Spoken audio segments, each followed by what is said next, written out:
Bonjour Jean-Luc Jacot, merci d'être avec nous. Bonjour. Vous êtes chef de département au CEA Tech Grand Est ici à Metz. Merci d'avoir accompagné la démarche Plus fort après la crise auprès du Club Metz Technopole. Pourquoi vous avez fait ça? Quel est votre intérêt personnel et ou professionnel de suivre cette démarche en tant qu'expert? Pour moi, ça a été une démarche tout à fait naturelle, puisque la mission principale du CEA Tech, c'est d'apporter des innovations technologiques pour les industriels de la région. Mais qui dit innovation technologique dit forcément accompagnement à la fois des hommes et du contexte économique et sociétal d'une façon générale de l'entreprise, puisque l'innovation ne s'insère finalement dans le monde de l'entreprise.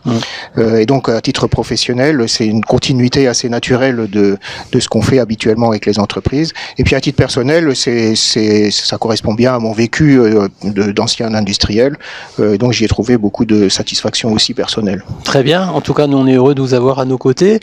Qu'est-ce qui vous a frappé le plus dans tout ce qu'on a appris de ces 10 organisations qui ont été accompagnées dans la démarche, qui continuent d'ailleurs de l'être? Quels sont les 2-3 faits marquants qui vous frappent le plus?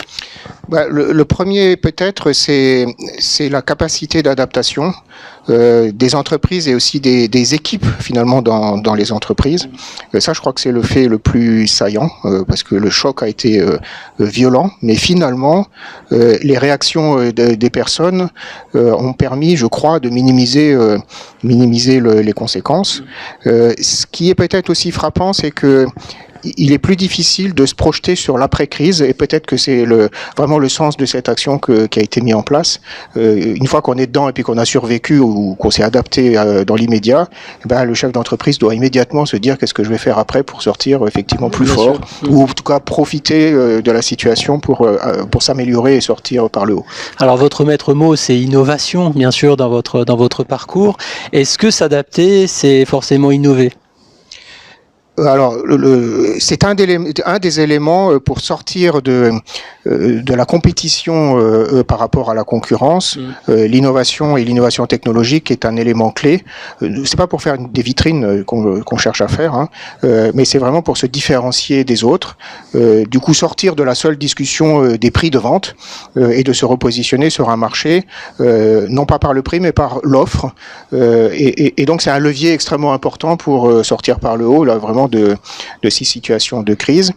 Il y a d'autres vecteurs, évidemment, dans une entreprise, mais celui-là, c'est un sujet très important. On parle souvent de compétitivité prix, c'est une chose, mais il y a la compétitivité aussi services et produits, et là, je crois que l'innovation technologique est en plein une solution. Alors, innover en temps de crise, est-ce que c'est si simple que ça? Il suffit pas juste de décider. On se dit la crise est porteuse d'espoir, on va innover, c'est l'occasion peut-être, mais c'est peut-être pas si facile que ça. C'est tout un processus. Comment ça peut fonctionner? Alors ça, c'est une question très intéressante. En fait, c'est pas naturel, je sais, mais les crises et les moments difficiles sont en fait les bons moments pour une entreprise pour se remettre en question et puis innover ou changer des choses dans l'entreprise. Pourquoi? Parce que quand l'entreprise est en pleine bourre de son marché, finalement, sa préoccupation principale, et c'est bien normal, c'est de satisfaire ses clients.